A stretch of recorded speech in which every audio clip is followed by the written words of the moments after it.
Bismillah, bon les frangins, je reviens à vous. Ce vocal va être bref, c'est bon, j'ai réfléchi.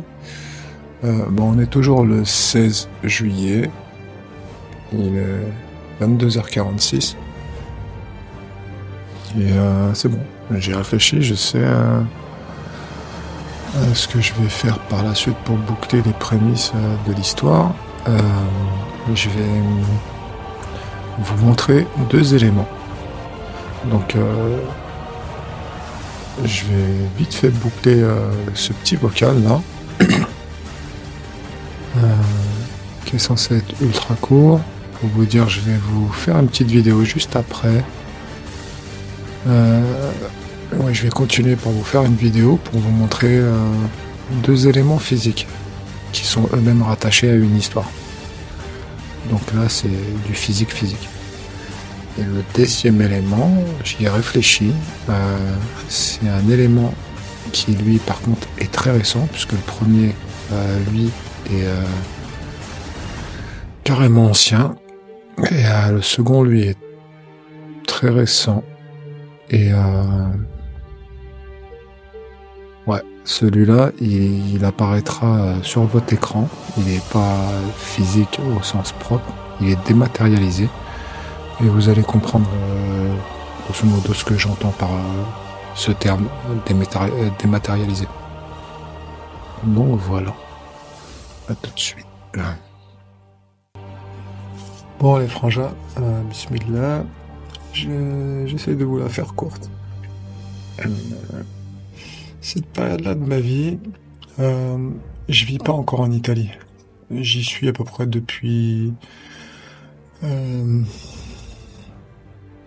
2 ans, peut-être plus. À ce moment-là, j'étais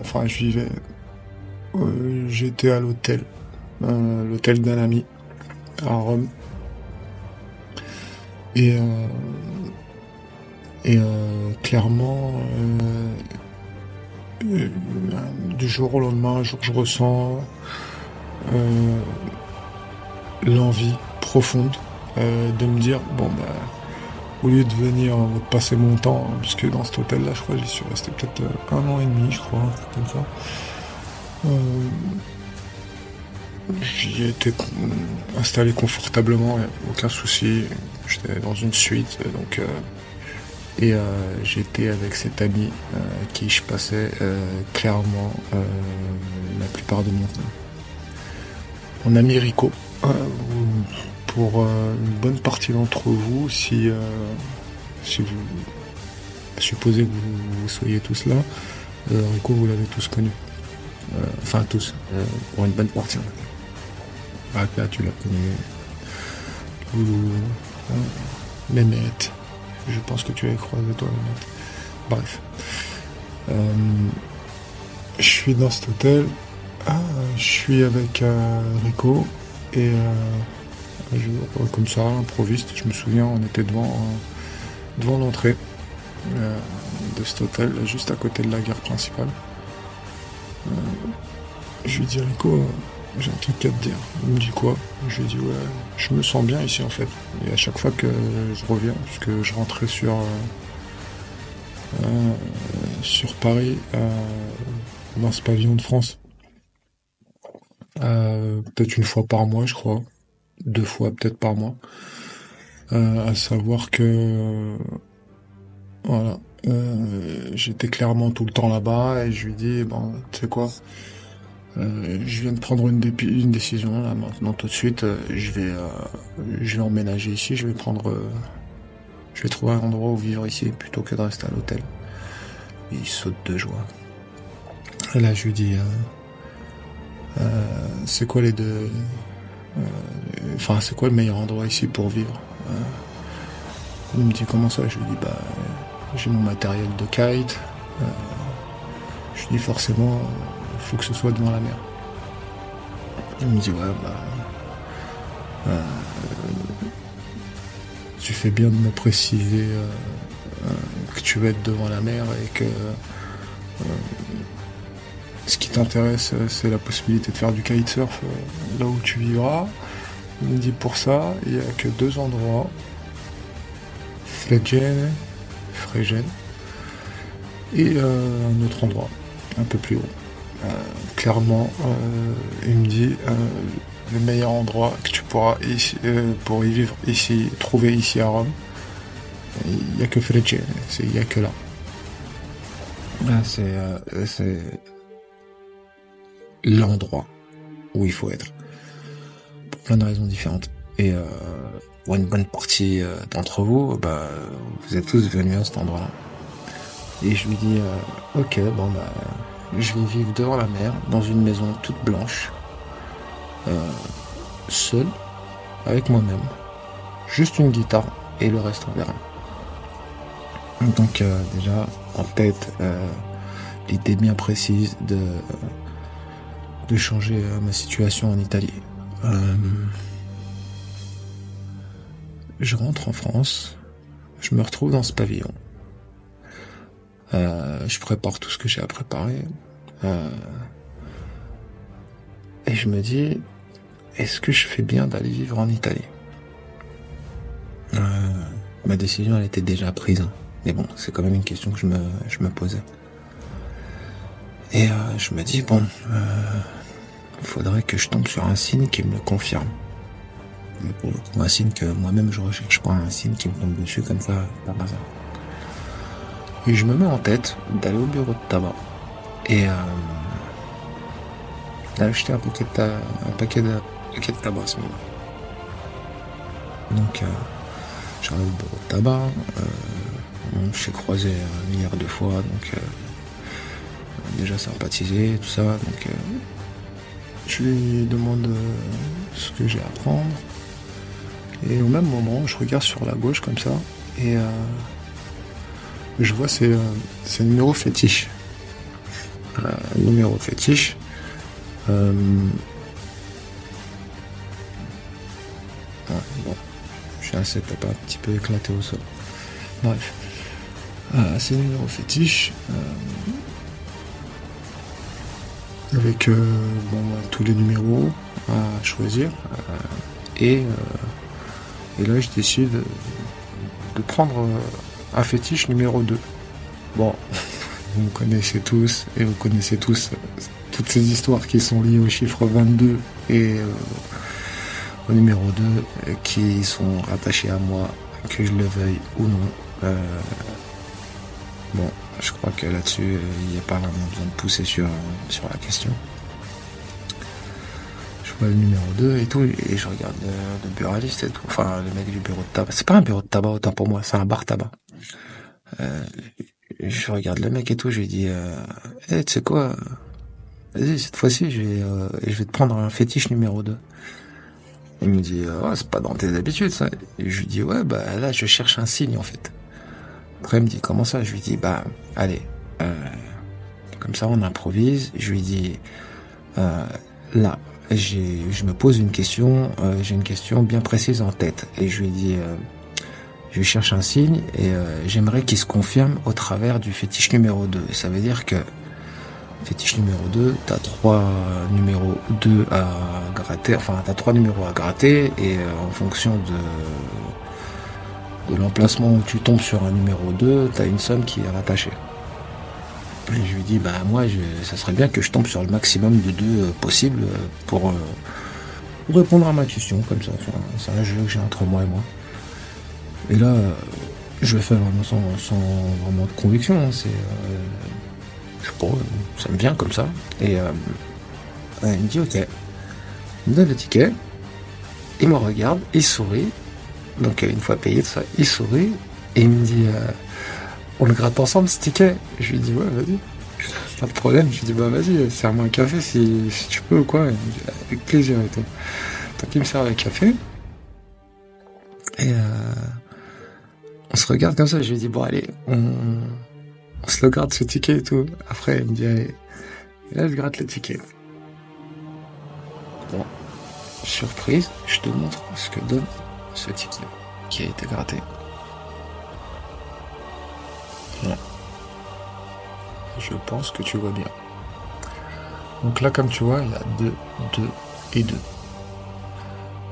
Je vois le mec, il fait une de ses quêtes. Genre, Là, moi, forcément, un sourire jusqu'aux oreilles. Et je lui dis, oh, je le savais. Et le mec, il me dit, oh, le truc de ouf, ce qui vient de se passer. Il me dit, comment c'est possible? Il me regarde, je le vois, le mec, il est entre, je sais pas comment le décrit, mais limite perdu, quoi. Et il rajoute, il rajoute un commentaire. Il me dit, écoute, il me dit, je sais pas qui t'es, mais tu vois ce truc-là, il me dit, ça arrive jamais. Après, je lui dis, comment ça, de tomber 3 fois 2? Je lui dis, Allah, alhamdoulilah. Je lui dis, je dois le voir, là, j'ai la réponse à ma question. En tout cas, c'est clair que j'allais pas prendre une décision comme celle que j'allais prendre sur la base d'un ticket. Mais c'était juste une intuition de trouver un signe pour répondre à une question que je me posais en tout cas. Pour, je sais pas, voir si ça m'accompagnait ou pas, sachant que ma vie, ça a toujours été de la science-fiction. Voilà, c'est le genre d'idée qui me passe par la tête, qui peut me passer par la tête. Le mec, il me dit, non, c'est pas une histoire de 3 fois 2. Il me dit, déjà 3 fois 2, il me dit, c'est un truc de ouf. Il me dit, franchement, il me dit, j'en vends tous les jours des tickets. Il m'a dit, c'est ultra rare. Il me dit, de mémoire, je m'en rappelle pas, en tout cas. Il me dit, mais c'est pas ça. Il me dit, tous les 2 euros que tu vois et qui te donnent 22 et 22, il me dit, des sommes de 2 euros à chaque fois à rattacher au numéro 2, il me dit, ça n'arrive jamais. Il me dit, j'en vends tout le temps des billets.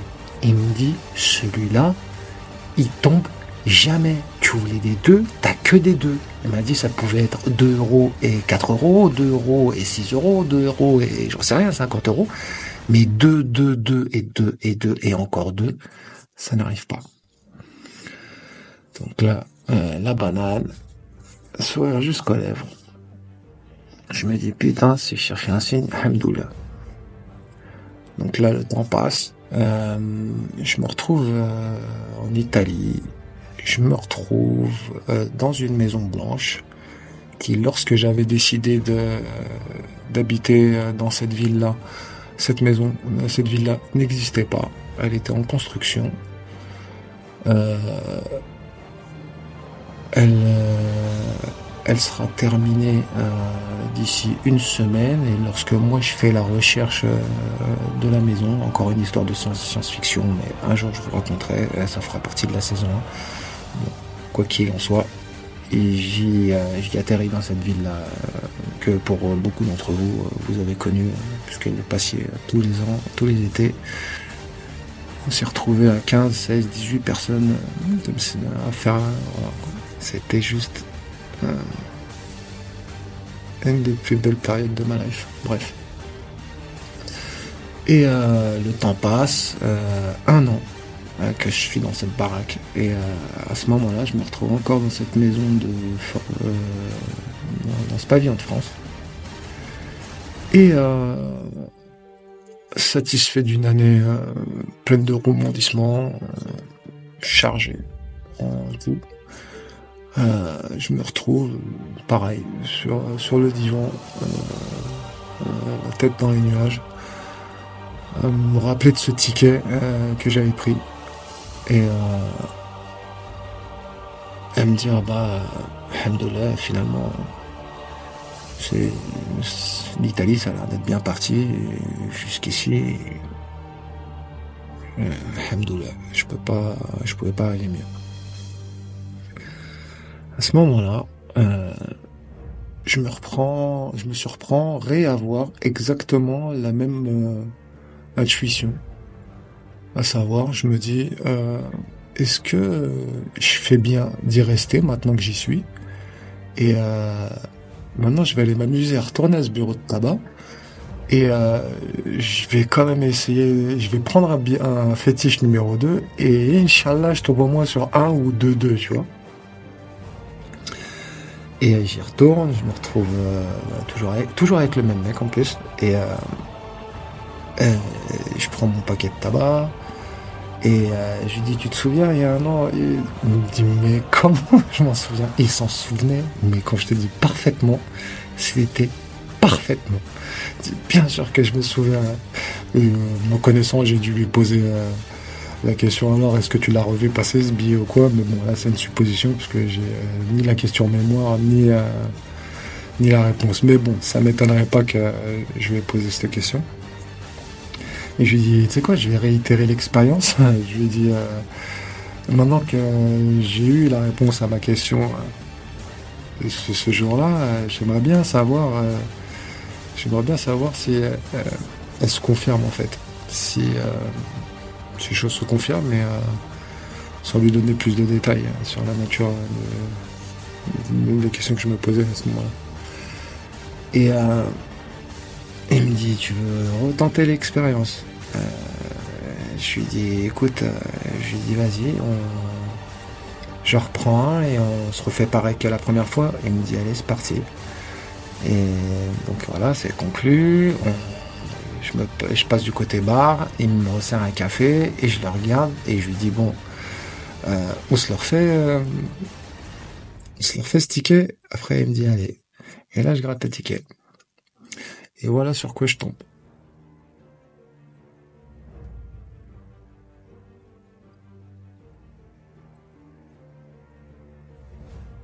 Voilà. Deux et deux encore. Exactement le même. Là, je te raconte pas la tête qu'il a fait. Je me souviens, ces deux tickets, je les avais montrés à œil, qui, Inch'Allah, se retrouvera assis à notre table dans ce groupe. Et je me souviens qu'il les avait vus poser. Il les a chouettés. Et il m'a dit, mais c'est quoi ce truc de dingue? Il les a analysés. Moi, j'avais pas besoin de parler, en fait. Parce que lui, en même temps, il connaît les histoires qui m'ont toujours lié au numéro 22. Et il me regarde comme ça et tout. Et il me dit, Morpheus, il me dit, un truc de fou. Il me dit, là, ce que je suis en train de voir, j'arrive pas à y croire. Je lui dis, ouais, je sais. Il me regarde avec un sourire, il me dit, mais ça, c'est un cadre, ça. Ça, tu es obligé de les garder, les foutre dans un cadre. Je lui dis, mais c'est clair. Et là, la situation, elle l'amuse comme ça. Il me dit, ouais, et si je te proposais, allez, 5000 €, tu me les lâcherais, ces deux billets? Je lui dis, mais même pas en rêve. Après, il me dit, allez, 10 000 €. Je lui dis, tu sais très bien que même pas en rêve. Et là, il éclate de rire. Il me dit, mais je sais très bien qu'il ne peut pas les lâcher, ces trucs-là. Il m'a dit, ça se lâche pas, ça. Il me dit, c'est un truc de fou. Donc là, tu vois, cette situation-là, elle était extrêmement particulière. Il y en a qui pourront considérer ça comme étant une probabilité, une coïncidence. Et moi, si tu me parles de coïncidence et de probabilité, je te dirais, fais des recherches. Tu peux y inclure toutes les variantes que tu veux dedans, mais qui doivent être objectives. Et essaye de calculer, il y a une chance sur combien pour que ce genre d'événement puisse arriver. J'ai fait le test. Je pense par une intelligence artificielle, mais je lui ai donné quelques variantes objectives. Et c'est simple. Le résultat, il était tellement infime que si tu veux, on fera l'expérience. Hein, on le fera ensemble si tu veux. La probabilité est tellement infime que l'intelligence artificielle nous dit limite que c'est que c'est pas possible. Ça peut pas arriver. À savoir que j'aurais pu arriver un jour après, un jour avant. J'aurais pu ne pas être là cette semaine-là. Trop de paramètres à calculer, à savoir qu'il y aurait pu avoir un client qui aurait pu prendre ce billet juste avant moi, 2 jours avant, j'en sais rien, bref. C'est juste. Alors moi je te la donne, la probabilité, pour que ça puisse arriver, c'est 1 devant l'infini. C'est pas sur 1 milliard ou ce que tu veux. C'est 1 devant l'infini. Il y en a, ils appelleront ça une coïncidence. Moi j'appelle ça le mektoub, où objectivement ce que tu es en train de regarder là, ce que tu vois là, ça s'appelle une synchronicité parfaite. Mektoub et synchronicité, c'est pareil. La synchronicité fait partie du Mektoub. C'est la base. Donc voilà. T'as vu ça? Et maintenant, je te montre le deuxième élément. Bon, les frangins, là, je reviens vers vous pour la deuxième pièce jointe. Que je devais vous montrer, mais finalement, non. J'y suis retourné. Je suis tombé dessus, donc je l'ai retrouvé sans aucun problème. Je voulais vous montrer un truc qui s'est passé avec mon frère Franck il y a vraiment pas longtemps. Franchement magnifique. C'est juste un truc que bon voilà, grosso modo, ni lui ni personne encore jusque maintenant peut expliquer. Le genre de truc voilà, qui te laisse sans voix. Et je me souviens du coup même quand je lui ai montré, je l'ai envoyé parce que quand ça s'est passé, je l'ai pris en photo et je lui ai dit regarde. Et à ce moment-là, aucune réponse, aucun commentaire, parce que je sais très bien que c'est pas la première fois que je lui envoie ce genre d'éléments qui, comme il n'y a pas longtemps, je l'avais en discussion et au bout d'un moment, il m'a dit ouais, j'avoue, tout ça, ça commence à faire un peu beaucoup de coïncidences. Donc même l'esprit ultra critique de mon grand frère Franck, qui lui avant même de faire le tour d'une question, cherchera toujours déjà s'il trouve une brèche. Ouais, on arrive à cette conclusion déjà. Voilà quoi. Et ouais, donc je voulais vous le montrer. Et là, en retombant dessus, je me rends compte que tout y est, mais il y a un détail en trop. C'est ça le truc. Il y a un détail qui fait que je vais pas vous le montrer, puisque ce petit détail, lui, fait carrément partie de la fin de l'histoire des 2 ans, 7 mois et 21 jours. Donc c'est un peu chier d'un côté, et de l'autre, pas trop non plus, puisque de toute façon, il n'y a pas une partie de toutes les histoires que je vais vous raconter qui est pas plus intéressante que la précédente. Donc ça va être tout le temps de plus en plus gros en fait cette histoire. Donc voilà, je voulais vous montrer ce deuxième élément dématérialisé, mais je vais pas le faire. Voilà pour cette petite partie. Bon, il faudra attendre la fin de l'histoire. Je vous montrerai tout ça. Ça, il n'y a aucun doute. Inch'Allah, bien sûr. Bon, j'ai réfléchi. On est toujours le 16 juillet 2024, il est 23h36. 22h46, 23h36. Alhamdoulilah, Allahu Akbar. Merci pour tout. Et je vois pas ce que je pourrais rajouter. Donc je crois vraiment que la question des prémices, elle est en tout cas supposément bouclée. Comme je vous ai dit, au pire je reviendrai dessus. J'ai commencé par mes frères. Et de là d'où je reviens, s'il y a bien une chose que j'ai apprise, et qui fait partie des premières choses, des leçons que j'ai tirées, c'est que le début c'est la fin, et la fin c'est le début. T'as pas besoin de me comprendre pour le moment, de toute façon ça reviendra tellement que tu comprendras avec le temps, si t'es toujours dans l'histoire, à écouter l'histoire. Donc il a commencé par mes frères, je vais terminer par mes frères. Merci vous deux. Vous m'avez supporté. Vous avez supporté l'insupportable, je pense.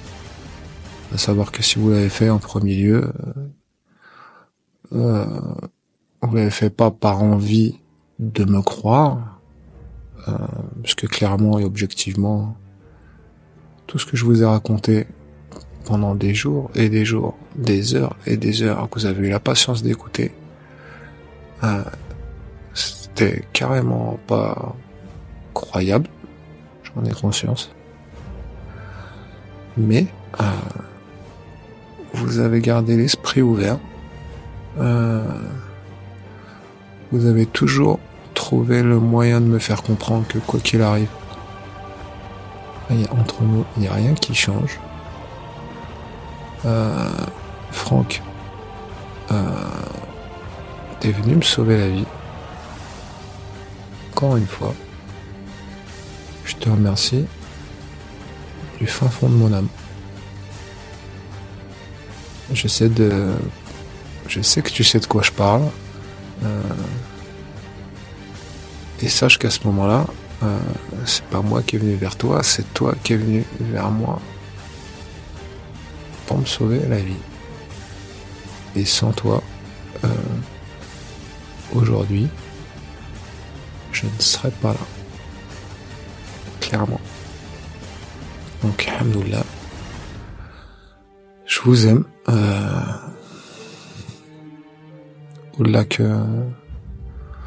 Au-delà de ce que les mots peuvent exprimer, tous les frangins qui, Inch'Allah, seront assis à cette table et tous les frangins qui n'y seront pas, pareil, je vous aime tous, chacun en particulier. J'ai conscience tout à l'heure, lorsque je m'adressais à Mike, j'ai conscience du fait que j'ai sorti des trucs qui peuvent peut-être un peu glacer le sang. Pas cool à entendre. Mais sachez que c'est absolument rien comparé à ce que vous allez entendre. Donc préparez-vous. Si vous voulez en tout cas, si vous envisagez en tout cas de continuer à écouter cette histoire. Et moi, si j'étais vous, lorsque ça se réitérera, et ça arrivera, c'est sûr, j'ai aucun doute là-dessus. Si j'étais vous, peut-être appuyez sur pause. En votre fort intérieur, dites Leicester. Et n'oubliez pas que le premier fondement de notre religion, là pour le coup je parle de religion, c'est le principe et la notion de Allahu A'lam. Allahu A'lam. Il n'y a que Dieu qui sait. Et c'est Allah qui nous fait la leçon. Donc, ce que je lui ai dit à Mike s'applique aussi à vous.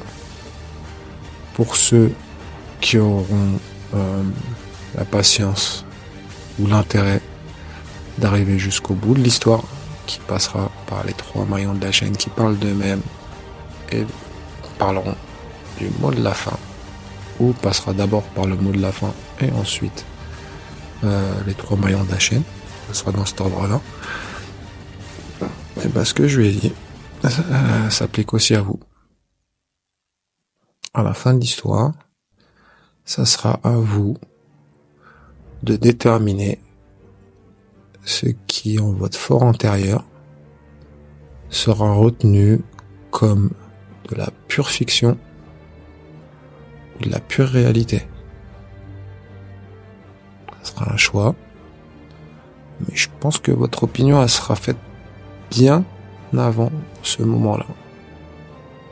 Parce qu'il y a des moments de l'histoire qui sont assez majeurs et caractéristiques pour bien donner le ton et déjà commencer à se forger une opinion. Mais je vous le demande, de votre côté, partez du bon pied, appréhendez-le comme si vous alliez aborder une histoire qui sera de la pure fiction, comme ça,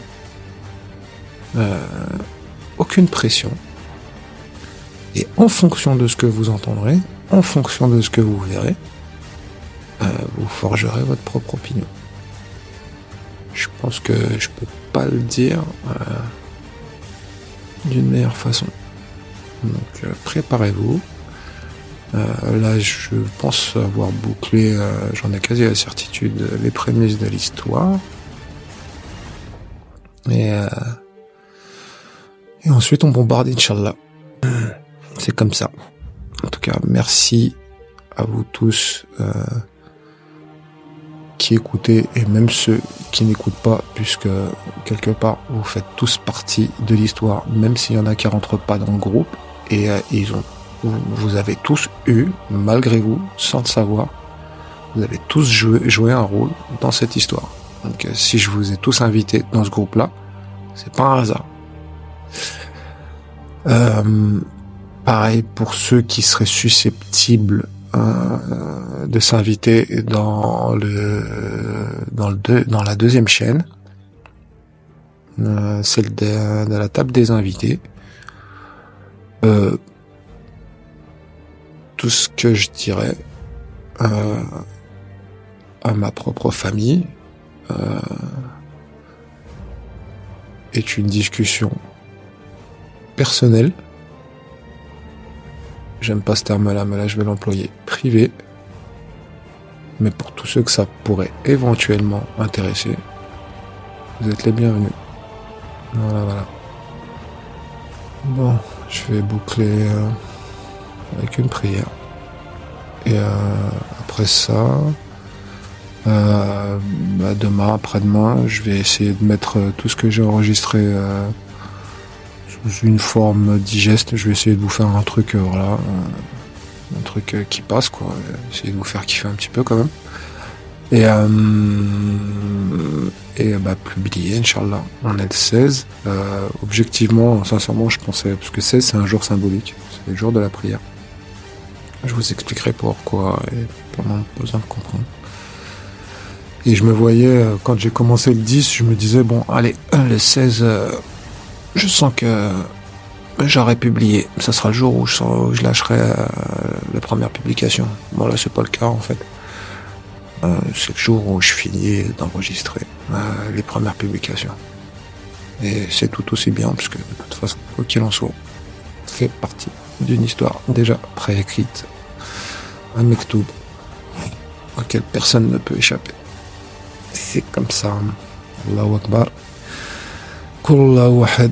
Allahu samad. Lam yalid wa lam yulad wa lam yakun lahu kufuwan ahad. Amin. Allez, tchuss. Bisous les frères.